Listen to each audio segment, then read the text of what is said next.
The day I finally snapped, the day the knife felt like an extension of my own burning rage, was not some sudden explosion. No, it was the culmination of 2 decades of whispered threats, of fists I never saw coming, of a darkness that had burrowed so deep into my soul, I sometimes wondered if it was all I truly was. My name is Eleanor Vance, and this isn't just a story, it's a confession, a scream from the shadows. Before I dive into the abyss of my past, tell me, where are you listening from? What city or country holds you right now, as I prepare to peel back the layers of a life consumed by terror? This happened in a quiet, unassuming suburb of Boston, Massachusetts, a place where the leaves turned to brilliant shades of crimson and gold in the autumn, where children played innocent games in manicured yards, and where, behind one perfectly painted front door, a nightmare unfolded day after horrific day. I was 6 years old when she first came into my life, a soft-spoken woman with a kind smile, my grandmother, Martha. She was supposed to be my safe harbor after my parents died in that car crash, the gentle hand that guided me through my grief. Instead, she became the architect of my own personal hell. The first few weeks were a blur of tears and quiet comfort, of her baking cookies and reading me bedtime stories. I clung to her, a tiny shipwrecked survivor, finding solace in what I believed was genuine love. But the cracks in her facade started to show, subtly at first, like hairline fractures in a porcelain doll. A sharp word here, a dismissive glance there, whenever I didn't perform exactly as she wished. It was never enough. My drawings weren't neat enough. My homework wasn't perfect enough. My tears were always too much. The first time she hit me, it was with the back of her hand, a stinging slap across my cheek because I'd accidentally spilled milk. The shock of it, the sheer betrayal from the woman who was supposed to protect me, froze me. I remember the metallic taste of fear in my mouth, the way my eyes welled up but dared not cry. She looked at me, her eyes devoid of warmth, and simply said, "Clean it up, Eleanor, and don't be such a clumsy child." That was just the beginning. The slaps turned into shoves, the shoves into pinches that left angry bruises on my arms and legs, hidden beneath long sleeves and pants. Even in the summer heat, the emotional abuse was a constant hum beneath the surface of our lives, a steady stream of degradation that eroded my self-worth, piece by piece. "You're worthless," she'd hiss, her voice a venomous whisper, "just like your mother. Or, no one else would want you. Eleanor, you're lucky to have me." I learned to be invisible, to anticipate her moods, to walk on eggshells in my own home. My childhood became a carefully choreographed dance of avoidance, a desperate attempt to not provoke the monster lurking beneath her sweet grandmotherly exterior. School was my only escape, a few precious hours of normalcy where I could pretend I was like other kids, loved and secure. But the moment I stepped back through that front door, the illusion shattered, and the terror began anew. She never hit me where the marks would show easily, never on my face after that first time. She was cunning, a master manipulator who knew exactly how to inflict pain without leaving obvious evidence for the outside world to see. Bruises on my ribcage, welts on my back, hidden by the clothes she meticulously picked out for me. My spirit, however, was a landscape of internal scars, a testament to her silent cruelty. I started to believe her, to believe I was truly worthless, unlovable, a burden. The thought of telling anyone was terrifying. Who would believe me? She was Grandma Martha, the sweet old lady who brought cookies to school bake sales and volunteered. At the church, my secret festered, growing darker and more dangerous with each passing year, shaping me into a timid, anxious shadow of a child. And the dark twists, they were just beginning to unfurl. Please, don't forget to like this video, share it with someone who needs to hear it, and subscribe to my channel for more raw, unfiltered stories. The years blurred into a monotonous cycle of fear and silent suffering. By the time I was 12, I had mastered the art of suppression. My face was a carefully constructed mask of compliance, my eyes hollow mirrors reflecting nothing but the constant anxiety that gnawed at my insides. Martha's abuse escalated, becoming more insidious, more psychologically damaging. She stopped hitting me as often, replacing physical blows with a relentless barrage of emotional torture. She'd hide my things, then accuse me of losing them, punishing me for her own cruel games. She'd subtly sabotage my school projects, then publicly shame me for my failures. Every achievement, every small victory, was met with a scathing remark that chipped away at my self-worth. "That's not good enough, Eleanor. You think that's special. Anyone could do that. Her words were like acid, dissolving my confidence, until I truly believed I was incapable of anything good. One memory stands out with a particularly sharp edge. My 8th grade graduation. I had worked tirelessly, despite the constant torment at home, to earn a scholarship to a prestigious high school. It was my ticket out, my glimmer of hope. I was so proud, clutching the acceptance letter in my trembling hands, ready to share the news with her, hoping, foolishly, for a flicker of pride in her eyes. Instead, she snatched the letter from me, her lips curling into a sneer. A scholarship? What's the point? You'll just squander it. You're too stupid to make anything of yourself anyway. And besides, she added, her voice dropping to a chilling whisper, who's going to take care of me when you're gone? The scholarship was gone that night, ripped to shreds and tossed into the fireplace.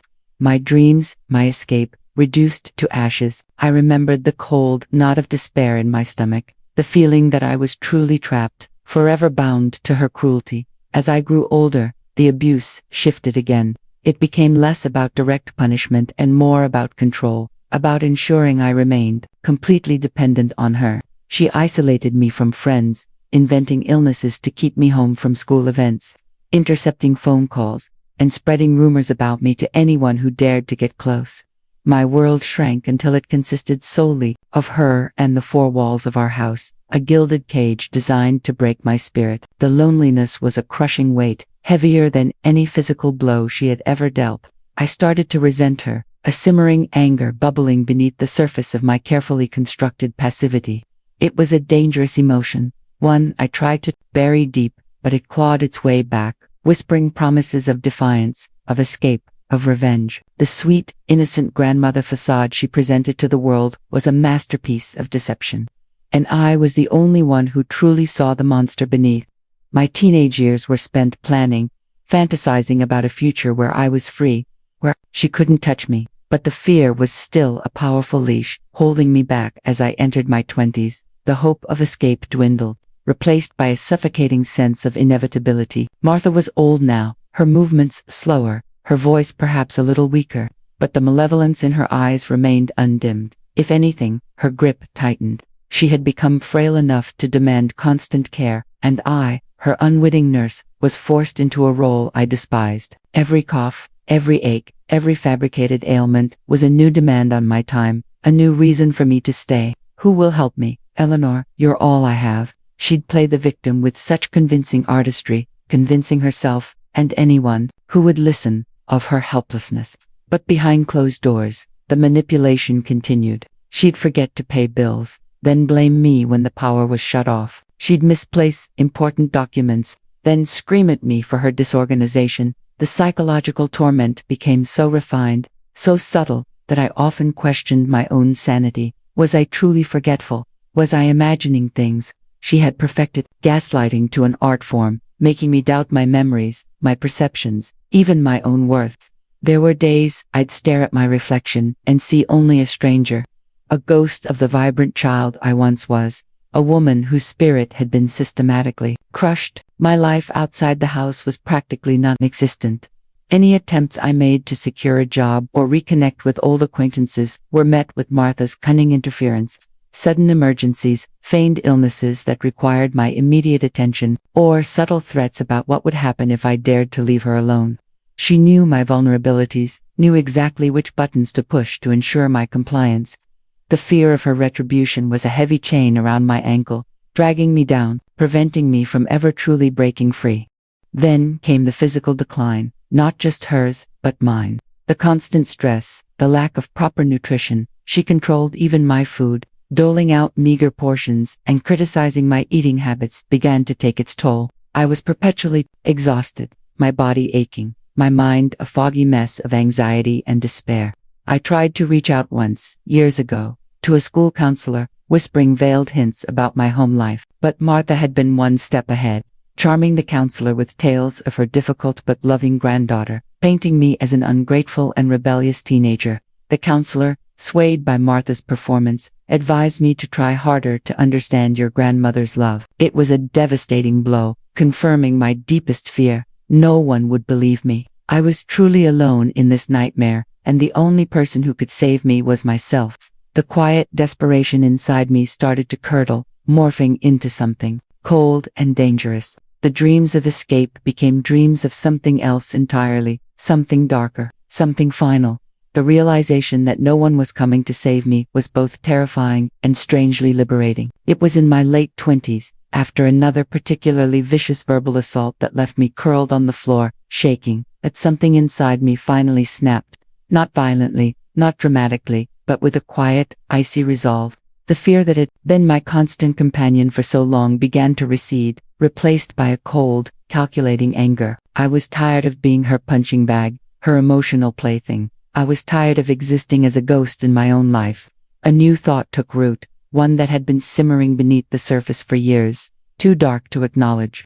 What if I didn't have to escape from her? What if I could make her disappear? The idea was horrifying, yet it offered a perverse kind of comfort. It was a thought born of desperation, forged in the crucible of 2 decades of unrelenting abuse. I started to watch her, not with fear, but with a detached, clinical gaze. I studied her habits, her routines, the moments when she was most vulnerable. She was old, her health failing in earnest now, her mind beginning to wander. She relied on a multitude of medications for her various ailments. This observation, this seemingly innocuous detail, sparked a dark idea. I began to research, discreetly, late at night, when she was asleep. I learned about drug interactions, about dosages, about the subtle ways one could slip into oblivion without a trace. The internet, a tool I rarely used for anything other than basic necessities, became my sinister library. My hands trembled as I typed, my heart pounding in my chest, but I pushed through the fear. It was no longer about escaping. It was about reclaiming my life, about putting an end to the living nightmare she had created. The house, once my prison, now felt like a stage for macabre play, and I, the unwilling protagonist, was finally writing my own ending. The more I delved into the dark possibilities, the more a strange sense of empowerment grew within me. This wasn't about violence, not yet. This was about a quiet, unseen revolution. It was about turning the tables on my tormentor, about using her own weaknesses against her. The sweet, innocent Eleanor had died a long time ago. In her place, a woman hardened by pain, fueled by a deep-seated need for justice, was slowly, meticulously planning her ultimate liberation. The house, usually filled with the oppressive silence of our strained existence, now seemed to hum with the electricity of my forbidden thoughts. The plan began to solidify. No longer a nebulous fantasy, but a chillingly detailed blueprint. I started collecting information, not just about her medications, but about everything that could possibly go wrong, every contingency. My brain, once dulled by years of emotional oppression, now felt sharp, focused, driven by a singular, dark purpose. I would crush pills into her food, a little at a time, making it look like a natural decline. The tremors, the confusion, the slurred words, they would all be attributed to her advanced age and existing health issues. No one would suspect. She had already laid the groundwork for her own demise, subtly complaining about her health too. Every doctor and neighbor who would listen. The first attempt was small, almost imperceptible. A tiny dose of an extra sedative mixed into her evening tea. I watched her, my heart a frantic drum against my ribs, as she drank it down, oblivious. She slept more soundly that night, a heavy, dreamless sleep that filled me with a perverse sense of accomplishment. It was a test, a horrifying experiment, and it had worked. The next few weeks were a slow, agonizing dance. Each day, I added a little more, carefully calibrating the dosage, observing her reactions with a cold detachment that surprised even me. The woman who had once been my tormentor was slowly, subtly, fading before my eyes. Her memory faltered, her steps became more unsteady, her once sharp tongue now slurred and incoherent at times. There were moments, brief flashes, when a flicker of the old Martha would return, a glimpse of her cunning, or a flash of her cruelty. In those moments, a wave of primal fear would wash over me, reminding me of the monster she truly was, reinforcing my resolve. But those moments grew rarer, swallowed by the increasing fog in her mind. I maintained the facade of the dutiful granddaughter, expressing concern, offering help, calling the doctor when her symptoms became worrying. The doctors, seeing an elderly woman with multiple health problems, simply adjusted her existing prescriptions, never suspecting the silent architect of her decline, sitting right in front of them. The irony was almost unbearable. I was finally in control, but the cost was the last vestiges of my innocence. My hands, once trembling with fear, now moved with a steady, calculated purpose. The knife, metaphorically, was already in my hand, poised for the final, decisive cut.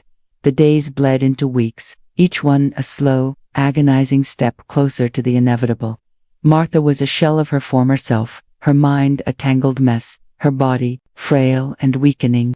The endless demands ceased, replaced by confused whispers and long stretches of silence. The house, once alive with her insidious presence, now felt eerily quiet, the air thick with anticipation. A strange emptiness began to settle over me. The constant adrenaline of fear and planning had sustained me, but now, as the end approached, I found myself grappling with an unexpected mix of emotions. There was the satisfaction of impending freedom, yes, but also a profound weariness, a sense of loss for the childhood she had stolen, for the life I could have had. One evening, I prepared her usual dinner, the same bland meal she had eaten for weeks. My hands, steady now, measured out the final, lethal dose. My heart pounded, not with fear, but with a terrifying sense of finality. This was it, the culmination of 2 decades of silent torment. I watched her struggle to eat, her eyes unfocused, her hand shaking as she brought the spoon to her lips. There was no defiance, no spark of the old cruelty, just the blank stare of a woman succumbing to the inevitable. A part of me, a tiny, wounded part, almost pitied her. But then I remembered the bruises, the cruel words, the shredded scholarship, letter, and the pity evaporated, replaced by a cold resolve. This was not an act of malice, I told myself, but an act of liberation. My liberation. She drifted off to sleep shortly after, a deep, unnaturally still slumber. I sat by her bed for hours, watching her chest rise and fall, slow and shallow. The house was utterly silent, save for the ticking of an old grandfather clock in the hall. It was a macabre vigil, a quiet goodbye to the woman who had ruined my life. As the first rays of dawn crept through the window, painting the room in hues of soft gray, her breathing hitched, a shallow gasp, and then silence. Absolute, profound silence. I waited, listened, but there was nothing. Just the insistent ticking of the clock. She was gone. I didn't feel the surge of euphoria I had imagined. Instead, a wave of emptiness washed over me, heavy and cold.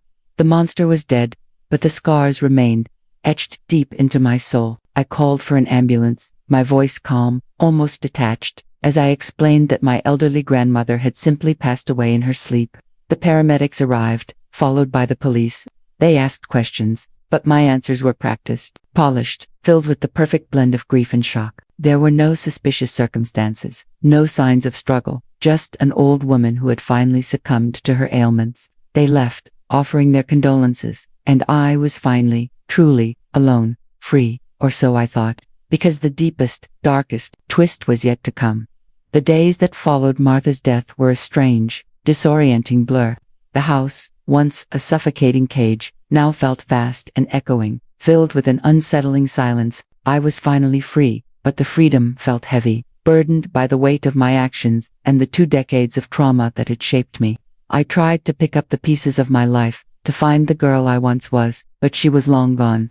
The woman who remained was a stranger, hardened by pain, her soul scarred beyond recognition. I started by clearing out Martha's belongings, a cathartic process that felt like exorcising demons. Each item I touched brought back a flood of memories, a torrent of her cruelty, her manipulation, her endless stream of venomous words. Among her things, tucked away in a dusty old chest in the attic, I found a small, worn, wooden box. It wasn't locked, and curiosity, a dangerous new emotion, compelled me to open it. Inside, nestled amongst dried flowers and faded ribbons, were old letters, letters from my mother. My heart hammered in my chest. I had always been told my mother had no surviving family, that Martha was all I had left, but these letters, yellowed with age, told a different story. They were addressed to "Dearest Martha," and the handwriting, though shaky, was unmistakably my mother's. As I started to read, a cold dread began to creep through me, a chilling premonition that the twisted tale of my life was far from over. The letters spoke of a past I never knew, a family secret Martha had meticulously buried. My mother, it turned out, had a sister, my aunt, who lived in California. And the most shocking revelation, my mother had been trying to leave Martha for years, trying to take me with her. She had written to her sister, desperate, fearing Martha's control, her possessiveness. "Martha is not well," one letter read. "She has grown increasingly unstable, possessive. I fear for Eleanor's safety with her." Another letter spoke of plans, a secret escape route, a safe place my mother was trying to secure for us, far away from Martha's grasp. The car accident that had claimed my parents' lives, the one I had always been told was a tragic, unavoidable accident, suddenly took on a sinister new light. A chilling realization washed over me, a truth so dark, so unthinkable, it made my blood run cold. Martha hadn't simply been an abusive grandmother. She had been a predator, a monster who had deliberately orchestrated my parents' demise to keep me, her ultimate victim, captive. The accident was no accident at all. It was Martha's twisted design, a brutal act of control to ensure her supply of torment. The revenge I had exacted with silent poison felt hollow, insufficient, in the face of this monstrous betrayal. The knife, I realized, the one I had taken to cut her out of my life, had been wielded in the wrong direction. And that's when I knew, with a certainty that chilled me to the bone, that her death was only the beginning. The real twist wasn't her abuse, or even my silent revenge. It was the horrifying truth of what she had stolen from me, and the agonizing realization that the true monster had escaped justice for far too long. Part 8. The revelation of my mother's letters was a seismic shock, shattering the fragile peace I had found in Martha's death. My carefully constructed narrative of revenge crumbled, replaced by a terrifying new truth. Martha hadn't just abused me. She had orchestrated the deaths of my parents to keep me isolated and under her twisted control. The grief I thought I had, processed years ago, clawed its way back, sharper and more agonizing than ever. It wasn't just sadness. It was a burning, incandescent rage that eclipsed even the anger I had felt during my years of torment. I had been so focused on escaping her, on ending my own pain, that I had missed the true depth of her depravity. She wasn't just a monster to me, she was a murderer. My hands trembled as I sifted through more of my mother's belongings, a desperate search for any other clue, any confirmation of this horrifying suspicion. I found old photographs of my mother and her sister, smiling, arm in arm, a stark contrast to the desolate life Martha had forced upon me. There were faded postcards from California, written in a sprightly hand, inviting my mother and me to visit. Martha had intercepted them all, every single one. The meticulousness of her deception, the sheer evil of her planning, was breathtaking. She had systematically cut me off from every potential lifeline, every shred of genuine family connection, all to maintain her dominion. The police had closed the case on my parents' accident years ago. They had bought Martha's sorrowful performance, her fabricated grief. How could I even begin to expose the truth now, after all this time? Who would believe the word of a woman who had, by her own hand, expedited her grandmother's death? The irony was bitter, a cruel twist of fate. My act of vengeance, meant to free me, had now trapped me in a new kind of prison. The knowledge of a greater injustice, one that seemed impossible to right. The quiet liberation I had felt after Martha's death evaporated, replaced by a desperate, consuming need for real justice, not just for myself, but for my parents. I started to re-examine everything, every memory, every subtle hint. Her strange insistence on driving that specific route the day of the crash, her coldness when my parents' names were mentioned, the way she had always deflected questions about their lives before the accident. It all clicked into place, a monstrous puzzle finally complete. The poison I had given Martha, the quiet, undetectable killer, suddenly felt like a mirror. She had used an invisible hand to destroy my family, and I, unknowingly, had used one to destroy her. But her destruction wasn't enough. Not anymore. Because the real enemy, the true perpetrator of my lifelong trauma, was a ghost. And her final twist had left me with a burning, unfulfilled desire for true retribution. This wasn't just about my suffering. It was about exposing the full extent of her evil, even from beyond the grave. Part 9. The discovery of my mother's letters and the chilling realization about my parents' accident ignited a new, scorching purpose within me. I was no longer just a survivor. I was an avenger. But how do you avenge the dead when the perpetrator is also dead, and her crimes were so expertly concealed? I knew the official channels were a dead end. The police had closed the case, and my own actions had tainted any credibility I might have had. My fight would have to be outside the system, a quiet, meticulous unearthing of truth. I started by digitizing everything I found: the letters, the postcards, even old photographs. I cross-referenced dates, searched for archived newspaper articles from that time, anything that could shed light on the circumstances surrounding my parents' deaths. The internet, which had once been my tool for a dark escape, now became my weapon for uncovering a buried past. It was slow, painstaking work, often leading to dead ends, but I was driven by an unshakable conviction. I researched accident reports, forensic science, anything that could give me an edge, a glimmer of hope that I could expose Martha's ultimate crime. The more I delved, the more a pattern emerged: subtle inconsistencies in the official report that, at the time, would have been easily dismissed. A witness statement about a car seen speeding away, dismissed as irrelevant. A detail about a malfunctioning brake light that was fixed before the car was impounded. Each tiny discrepancy, when viewed through the lens of my new understanding, became a glaring red flag. Martha had been cunning, yes, but not infallible. She had left traces, breadcrumbs of her evil. For anyone willing to look closely enough, by my mind raced, connecting the dots, constructing a new narrative for that fateful day. She must have tampered with their car, knowing they were planning to leave, knowing my mother was trying to escape her grasp. The accident was a final, desperate act of control, designed to ensure I remained hers. The horror of this realization was paralyzing, yet it also fueled my determination. Martha had thought she was safe, that her secrets would die with her, but she had underestimated the survivor she had forged in the fires of her abuse.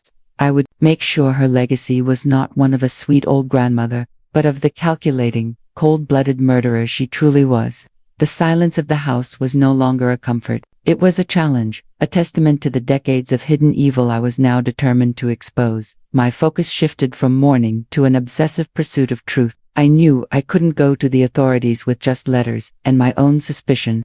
I needed something tangible, something undeniable. My parents' car had been salvaged, then likely scrapped years ago, but records of its damage, maintenance, and the accident report itself still existed. I started haunting public records offices, libraries, and online databases, piecing together a timeline. It was tedious, frustrating work, but every small detail I uncovered, every obscure document I located, felt like a tiny victory against the pervasive darkness Martha had created. I found an old mechanic's report from a local garage, dated just weeks before the accident, detailing minor brake issues on my parents' vehicle that Martha had supposedly taken care of. Yet, the official accident report mentioned brake failure as a contributing factor. The pieces began to align, forming a sinister mosaic. Martha, ever the manipulator, must have sabotaged the car herself, or paid someone to do it, then feigned having it repaired to cover her tracks. The thoughts sent a fresh wave of nausea through me. This wasn't just a sudden, impulsive act of rage. It was a calculated, premeditated murder. My search led me to an old, retired police officer, a name subtly mentioned in the margins of one of the police reports. He had been one of the first responders to the accident scene. Finding him was difficult, but I eventually tracked him down to a quiet retirement community a few towns over. He was hesitant to talk at first, but I persisted, appealing to his sense of duty, hinting at inconsistencies I'd found. I didn't reveal my true identity or my suspicions about Martha right away. Instead, I posed as a student researching cold cases, a distant relative curious about the circumstances. His memory was a little hazy with age, but as I showed him the documents I'd collected, his eyes sharpened. He recalled a gut feeling he'd had at the time, a subtle unease about how quickly the case was closed, how perfectly the evidence seemed to fit the accidental narrative. He remembered Martha, to her performance of grief, which even then had struck him as a little too polished. He specifically remembered her insistence that the faulty brakes were the only issue, deflecting any deeper investigation. As he spoke, a chilling confirmation settled over me. He couldn't give me hard evidence, but his recollections, his lingering doubts, were enough. They were the validation I desperately needed, proof that I wasn't just imagining this horror. The phantom knife, the one I had taken to Martha, now felt sharper, ready to cut through the layers of deceit she had built around my life. With the retired officer's subtle confirmations, the fragmented pieces of the puzzle began to click into place with terrifying precision. It wasn't just suspicion anymore. It was a horrifying certainty. Martha had murdered my parents. The sheer audacity of it, the cold, calculating evil, sent a shiver down my spine that had nothing to do with fear, and everything to do with a thirst for absolute truth. But how to prove it? How to get definitive evidence that would stand up, even if the police weren't interested in reopening a decades-old case? My research led me to the concept of private investigators. It was a long shot, expensive, and carried its own risks, but I was beyond caring about cost or danger. My life had been stolen, and I was determined to reclaim it. Not just for myself, but for my parents, who had been denied justice. I meticulously researched ptsd, looking for someone with a reputation for handling cold cases, for digging deep where others wouldn't. I needed someone discreet, someone who understood the nuances of a psychologically complex case, not just a simple crime. I found one, a woman named Sarah, whose online testimonials spoke of her tenacity and her uncanny ability to uncover hidden truths. When I finally met her, I laid out my story, carefully omitting the part about my own actions regarding Martha's death, focusing solely on the accident and my grandmother's suspicious behavior. I presented her with the letters, the old mechanic's report, and the inconsistencies I had painstakingly unearthed. Her expression remained impassive throughout my narrative, but I could see a flicker of intrigue in her eyes. She listened intently, asking probing questions, her gaze sharp and analytical. When I finished, the silence in the room was heavy. "This is highly unusual, Eleanor," she finally said, her voice calm, "and very difficult to prove after so many years. But the pattern you describe, it's disturbingly consistent with a deliberate act." She agreed to take the case, not with a guarantee of success, but with a promise to pursue every lead, no matter how faint. A spark of hope, fragile but fierce, ignited within me. This wasn't about revenge anymore, not in the way I had originally conceived it. This was about, finally, truly, bringing Martha's full monstrosity into the light.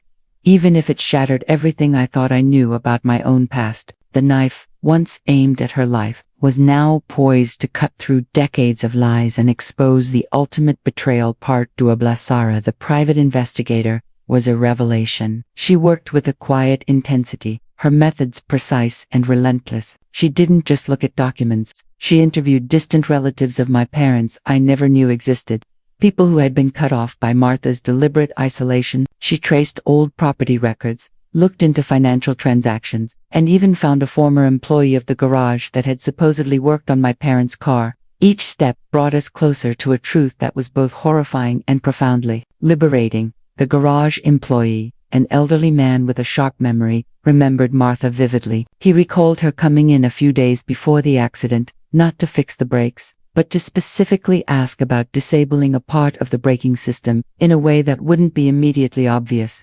She had disguised it as a routine check, and then insisted he leave certain components untouched, claiming she had a specialist who would handle that part. He hadn't thought much of it at the time, just another eccentric customer. But now, with Sarah's probing questions, the memory resurfaced. With chilling clarity, he remembered her paying him extra in cash, an unusual request for such a minor service. His testimony, though circumstantial, was a crucial piece of the puzzle, tying Martha directly to the mechanical failure. Sarah also uncovered a small, previously unknown life insurance policy taken out by Martha on my parents just months before their death, with herself as the sole beneficiary. It was a modest sum, but significant enough to provide a motive beyond pure control. The financial gain, coupled with her possessive nature, painted an even darker picture of her premeditated evil. The accident had served a dual purpose: securing her financial future and, more importantly, ensuring I remained her prisoner. The discovery made my blood run cold. She hadn't just stolen my parents' lives, she had profited from their deaths. The file Sarah compiled was exhaustive, a meticulously detailed account that connected every single dot. It included the letters, the mechanic's statement, the insurance policy details, and testimonies from estranged family members who spoke of Martha's manipulative nature and her long-standing feud with my mother. It wasn't airtight, not a confession, but it was a compelling case for reopening the investigation, a clear narrative of murder disguised as tragedy. Holding that thick folder in my hands, I felt a sense of vindication, a powerful surge of purpose.